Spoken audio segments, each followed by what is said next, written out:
पण मला एवढं म्हणणं आहे बोंडे साहेब की 3000 रुपये 1700 रुपये आज मिळाले आणि उद्या तुमचा भाऊ म्हणून जर सरकारला विनंती केली की हे 3000 रुपये हे 1500 रुपयाचे 3000 झाले पाहिजे, हे कधी म्हणू शकतो आपण जेव्हा भर भरून त्यांना तुम्ही आशीर्वाद द्या. काय द्याल आणि आशीर्वाद कसा द्यावा लागते, असा द्यावा लागते नवनीत राणासारखा. कोण कोण आशीर्वाद देणार हात वर करा.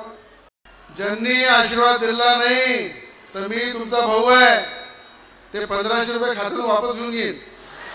की या सरकारने पहिले दिलेला आहे, पहिले देत आहे आणि ज्याचा खाल्लं त्याला जागलं पाहिजे अशा प्रकारचं धोरण ठेवून कोण ऐरा गैरा आता समोर उभा राहते त्याची पर्वा करू नका.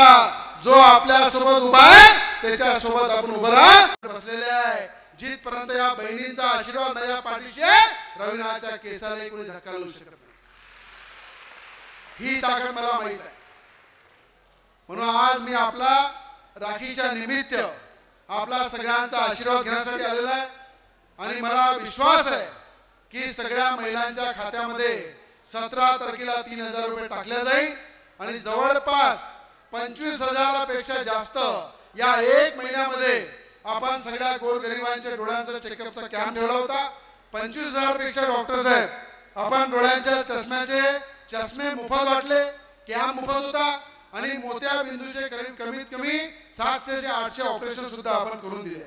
तर ज्यांनाही असं वाटते की आमचा डोळे चेक झाले पाहिजे, चष्मा मिळाला पाहिजे, मोत्या बिंदूचं ऑपरेशन झालं पाहिजे, तर 15 तारखेपासून आपण युवा स्वयं पार्टीच्या कार्यालयामध्ये 15 दिवस हा कॅम्प ठेवणार आहे. कोणी तिथे या, चेकअप करा, चष्मे पण दिले जाईल, ऑपरेशनसाठी त्याचा नंबर सुद्धा लावला जाईल आणि हे सर्टिफिकेट ज्या महिलांना इथे मिळेल, काही महिला आल्या असेल तरी 15 दिवस युवा स्वयं पार्टीच्या कार्यालयामध्ये सगळ्यांना हे सर्टिफिकेट मुख्यमंत्री लाडकी बहिणीचं दिल्या जाईल. म्हणून जे सुटेल त्यांना तिथे मिळेल, पण या ठिकाणी आलेल्या प्रत्येक महिलेला आपण या ठिकाणी सर्टिफिकेट देणार आहे आणि सगळ्यांनी याचा सर्टिफिकेट घेऊन जावं अशी आपल्या सगळ्यांना विनंती करतो.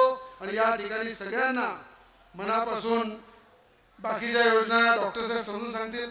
शेतकऱ्यांच्या, विजेच्या, विद्यार्थ्यांच्या जे शिक्षणासाठी गव्हर्नमेंट पैसे देणार आहे ते सुद्धा डॉक्टर साहेब समजून सांगतील. मी एवढंच सांगेल की सगळ्यांनी विश्वास ठेवला पाहिजे आणि जे लोक काम करतात त्यांना ताकद दिली पाहिजे, आशीर्वाद दिला पाहिजे एवढीच विनंती करतो.